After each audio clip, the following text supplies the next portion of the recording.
Our next guest, she is a Grammy Award winner. She have made the songs for the music and the movie Chronicle of Narnia. She also created the new songs for the play of Harry Potter, and she is the one and only artist that have mixed music, blockchain, and success.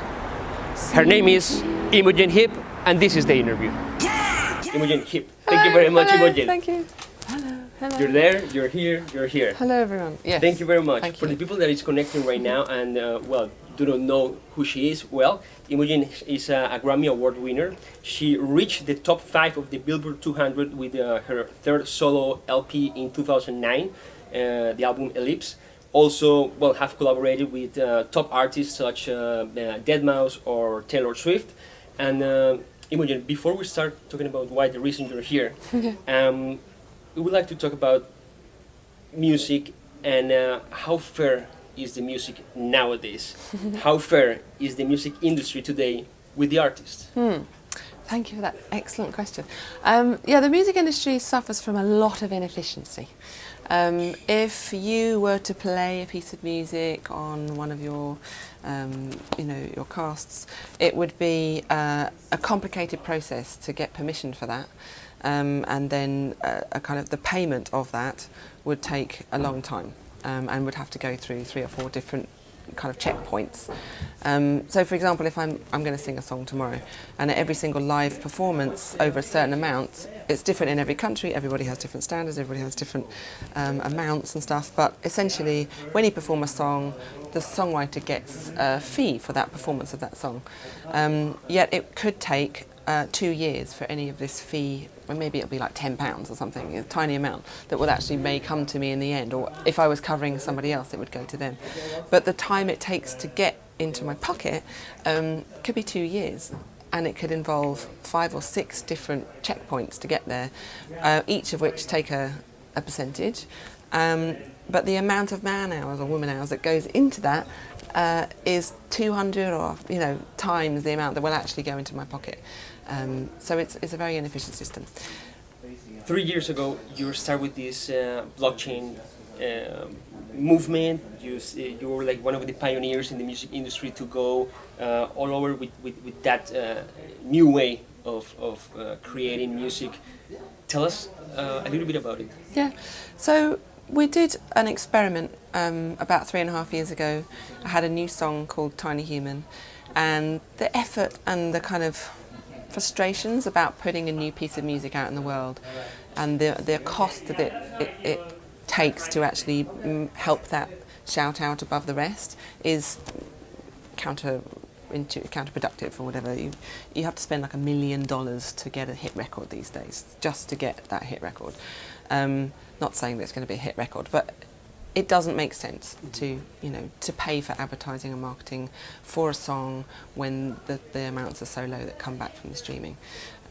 So what I decided was, instead of doing that, I would just put it out free, quietly on my own website, and I would have a hack weekend to anyone who's interested in how the data around that song could be used with services. So if they had the data around who wrote the song, who was on the song, what the correct lyrics were, what the gear I used was, who the musicians were, the live performance, what the correct tempo is, what the tag words are, what the inspiration of the song, all of these different data points, all different ways that machines or humans could essentially find that song in the future, rather than it just being like electronic, Imogen Heap, electronic Tiny Human. That's about the only way people might find it.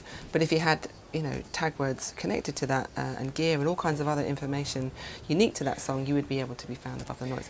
Anyway, so what we essentially did was the song ended up becoming the first song in the world to use smart contracts to distribute payments to the musicians.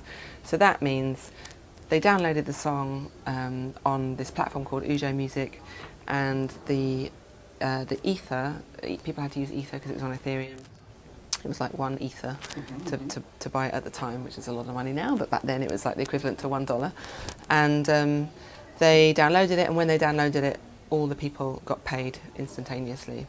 Now that doesn't seem like rocket science, and that's not rocket science, but the problem is that the industry for 100 years has come from a very different a very different physical place. You know, people writing down on the radio what songs are played and that going to publishers and that being paid. So the process that took 2 or 3 years now is instantly. Yeah, it was just a very simple example to show the technology is here, this is how it could be done, let's get on with it. But there's a lot of resistance because there are people in that space who benefit from the inefficiency and in some cases it's literally their bread and butter. So how can we create something that is going to be not only beneficial but will make business sense for those companies to onboard this technology?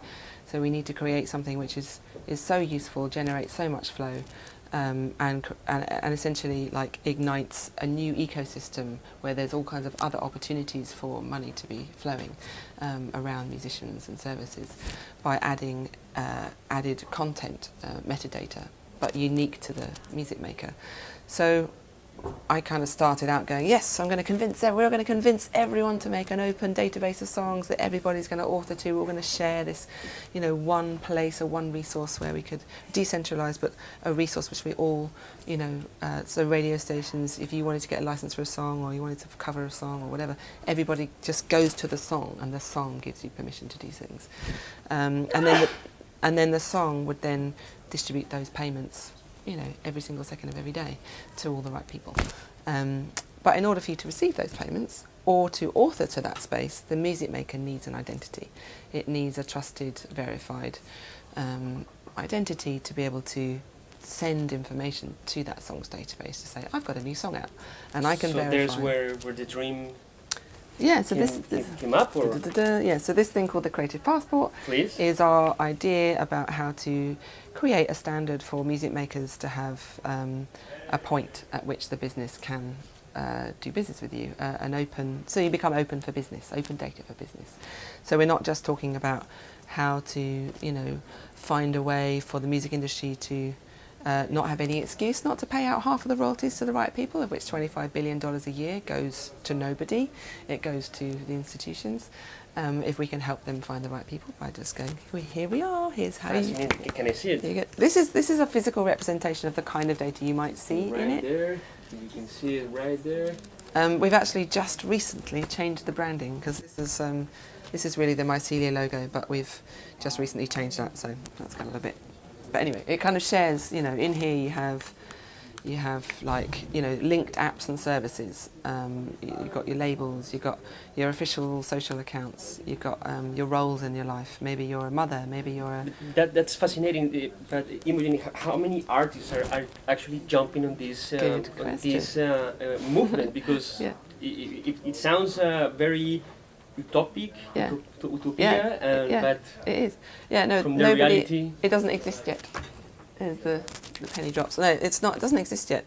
What we've been doing for the last 3 years is just talking about it, just trying to put this idea into the services head, into the music industry's head, that imagine the goodness that could happen if we did empower the music maker to be a verified part of this ecosystem. Because every single song, every single service is connected to that entity of the music maker. And if we don't empower them, then we're all disempowered because we're all wasting time in, you know, countless, endless, fragmented databases and having to upkeep that. But if we can become that connective tissue by being the point at which we all connect and share that data, then we can truly make you know, the industry not just be sustainable but really flourish. So in December, on December the 9th, this is a non-profit. This is all coming out of my pocket at the moment, but that's okay because we're doing it, you know, in a kind of entrepreneurial. It's a non-profit, so it's not going to benefit me in a kind of monetary sense. I am at the moment kind of funding it by doing a song at a conference where they would pay me to do that song, and at the same time I share the idea. So I've found a little way to kind of do what I do and share the technology with also the gloves, and basically we're trying to reach out to services and policy holders, you know, policy makers, the government, to say this is necessary.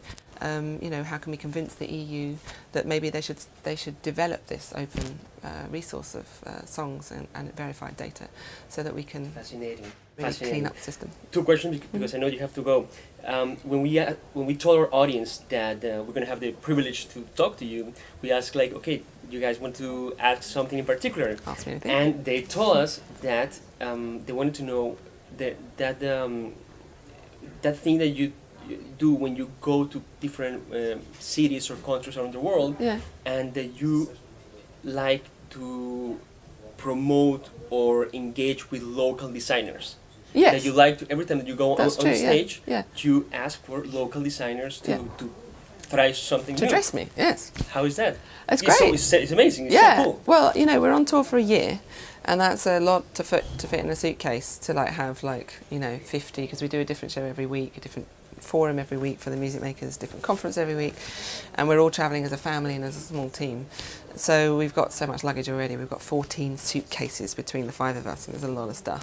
So partly it's actually down to practicalities, like it helps not having to take all of my stage clothes with me, but at the same time it means that we can connect with somebody locally. We get some inside knowledge into the space, and we get to share a local designer, which is usually a student just come out of university, so that we can go check her out or check him out. Now you know somebody from your city, and you can go and support them, buy their Amazing. clothes if you like it. Yeah. Amazing. Harry Potter. How you came up with this idea? I understand that you had no idea at the very, very beginning that your music was used on this play. That's right, yeah. So my friend Stephen Hoggett, he's the movement designer for the Harry Potter play, and he's very good friends with John Tiffany, and together for about 4 years or 5 years they've been workshopping this idea about the play and getting the script together with Jack Thorne. And then already in their minds, about 4 or 5 years ago, they were thinking about me as the composer for the play. I'd never really composed for a play, one tiny thing for like Stephen Hoggett years ago. And they just felt that the Heap world works with the Harry Potter world. So I got a call, I was pushing Scout in a pram through some... I'll just start that again. I was pushing Scout through some fields, some muddy fields, and I got a call from Stephen saying, we've been trying out your stuff, workshopping in this play, and it's working out really well. Are you happy for me to continue? And I was like, what is it? He said, I can't tell you, but it's about a boy with a scar. And I was like, okay. So I went and looked online, and lo and behold, there was knowledge about, there was some saying that they were already working on this play. So then I just went in, and they had maybe 10 or 15 songs or pieces that I'd already written that they felt were fitting some parts of the play. And then I spent about 6 months with my headphones on in the theatre seat while they brought together the lighting and the sound and the special effects and the magic and the dialogue and the acting and everything. Even the casting, I was there writing in real time for the play, and did 2.5 hours of music. A lot of it is comes from original work, but it's completely sometimes unrecognisable. So, but it's very cinematic. It's very orchestral. It's fascinating. Huge We had the choirs. opportunity to listen in Spotify. Okay. And Yeah. it was brilliant. Yeah. It was brilliant. Imogen, last question. Yeah. And this show is called the Millennial Way Show, and basically what we do at the end with all our fascinating guests like you is to share that knowledge with our audience. And in this case, we would like you to tell our audience what will be that message for this new generation of artists that want to succeed, that they are super talented, but maybe they are struggling as victims of today's unfair music industry world. What will be the message? The message is really, really don't lose heart. The change is coming, but be part of the change, because when you're part of the change, then you don't lose heart. And every single day before now, I was just like, how's it going to work out? How am I going to make this work? I have to do so many things that are outside of music, like admin and chasing money and problems with people, with deals and record labels. How am I going to just get on with the music? But now I'm helping. I feel like we're helping develop something which is really going to help the change. Now I just feel like that stuff's there and it's not going to go away maybe, but I'd rather put my energies into something that's going to make a change for the long term. So yeah, if you want to get involved, just go to myceliaformusic.org and come to one of our forums. You can download a very basic app on the 9th of December, which will enable you to just put your flag on the, on the world map and just say who you are and where you are in the world, and then start to verify your peers. And we're going to create a kind of trust network of verified music makers, and hopefully in time the services will be like, wow, this is something to really, start developing for. Well guys, you had it here, the one and only Imogen Heap with us in the Millennial Way Show. Imogen, thank you very much for being with us. Thank you very much. Thank you so much. Thank you. Pleasure. Goodbye.